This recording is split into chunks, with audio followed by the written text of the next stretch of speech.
effective Saturday. Comme prévu, l'Ontario active le frein d'urgence. Ontario will pull the emergency brake for the entire province. La province a perdu la course des vaccins contre les variants, dit Doug Ford. Dans le pire des scénarios, la province pourrait voir 12 000 cas par jour d'ici un mois. Des mesures déjà en place en zone chaude seront donc étendues à l'ensemble de la province. Les rassemblements extérieurs passent de 10 à 5 personnes maximum.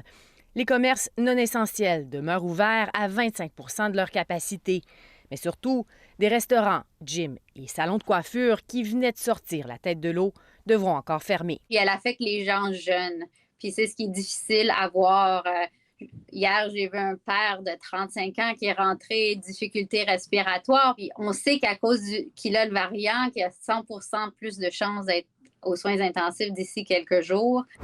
À Toronto et dans les autres zones chaudes, pourtant, la province n'impose pas de nouvelles mesures. Doug Ford écarte l'ordre de rester chez soi, une mesure utilisée lors de la deuxième vague. Seule exception, les restaurants devront fermer leurs terrasses dès samedi.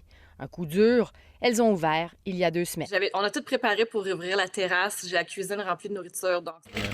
Un faux départ pour Doug Ford qui espérait jusqu'à récemment pouvoir continuer d'assouplir les mesures, même si des experts sonnent l'alarme depuis des semaines. Définitivement, d'un point de vue épidémiologique, la tendance était très claire depuis il y a 15 jours et on aurait pu arrêter cela avant. Donc... This is the same failed approach. Doug Ford avait la tête dans le sable, dit la chef de l'opposition officielle. Le premier ministre ontarien a dû défendre son bilan.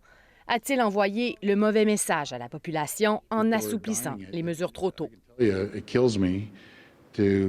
Non, répond Doug Ford, ça me tue de devoir faire ça.